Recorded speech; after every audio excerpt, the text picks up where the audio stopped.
Bonjour, nous arrivons au 7e épisode de cette saga sur Abraham et Sarah. Après ces événements, Dieu lui apparaît en vision et rassure Abraham en lui disant « Ne crains rien, je suis ton bouclier et ta récompense sera très grande ». Abraham est un homme, comme beaucoup d'hommes de cette époque, mais comme beaucoup d'hommes d'aujourd'hui, qui se pose la question « Mais tout ce que je suis en train de bâtir, à qui ça va revenir ? Qu'est-ce que c'est d'autre qu'une bénédiction qui ne peut pas être partagée et transmise ?» Et donc il dit à Dieu son inquiétude, il dit « Mais moi j'ai pas de descendant, comment tu vas me bénir ? Qui c'est qui va hériter de mes biens ?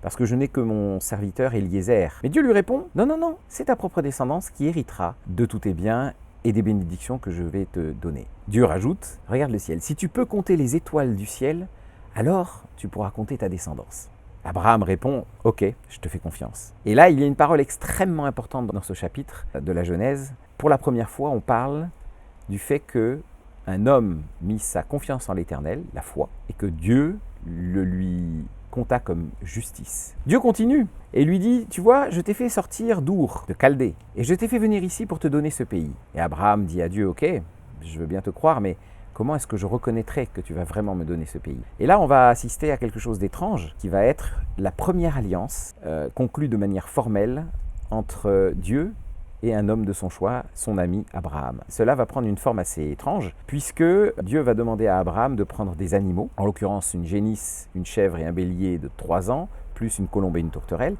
et de couper les mammifères en deux. Alors il faut se référer quand même à une coutume ancestrale qui était que quand on voulait conclure une alliance entre deux hommes, deux peuples ou deux familles, il était de bon ton de prendre un objet, si possible précieux, qu'on allait casser en deux et dont chaque partie allait garder une moitié.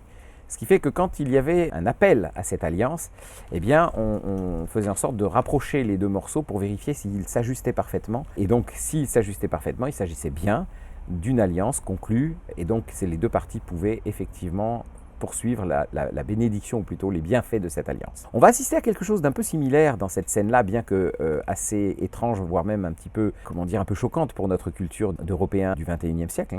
Littéralement, en hébreu, conclure une alliance, c'est couper l'alliance. Et donc, qu'est-ce qui va se passer ? Abraham va couper les animaux en deux, sauf les oiseaux, et il va attendre toute la journée. Et au tomber du soleil, eh bien, Abraham tombe de sommeil, lui.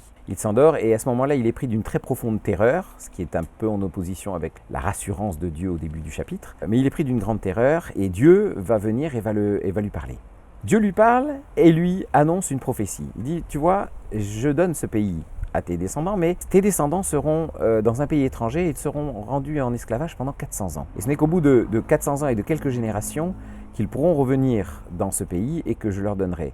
Et je ne les ferai pas revenir tout de suite, tout simplement parce que le mal que commettent les hommes qui habitent ce pays, les Amoréens, mais d'autres peuplades aussi, n'est pas encore arrivé à son comble, c'est-à-dire n'a pas encore atteint la limite supportable ou la limite insupportable, qu'on pourrait dire. Dans cette histoire-là, on voit toute la justice et la compassion du divin qui ne va pas prendre des terres à des gens innocents, entre guillemets, pour les donner à un autre peuple. Non. C'est la terre qui va rejeter, et on le verra bien plus tard dans d'autres histoires, c'est la terre qui va elle-même rejeter les habitants, et Dieu va donner cette terre plus tard au peuple qu'il aura choisi. Après ces paroles, quand la nuit est complète, quelque chose d'étrange se passe, et des flammes et du feu passent entre les moitiés des cadavres. Cela peut s'entendre comme la présence de Dieu au sein même de l'alliance et non pas simplement que l'homme aurait fait un acte de couper des animaux et puis qu'il ne se serait rien passé. Non. Dieu vient lui-même sanctifier, mettre à part, conclure, sacraliser l'alliance entre lui, Abraham, et donc toute sa descendance, c'est-à-dire le peuple d'Israël, mais par extension, puisqu'il avait déjà promis à Abraham de le bénir et que les nations du monde seraient bénies en son nom, eh bien c'est une alliance qu'il conclut aussi avec la descendance d'Abraham. Et Dieu confirme à Abraham en lui disant « C'est à ta descendance que ce pays appartiendra. » À bientôt.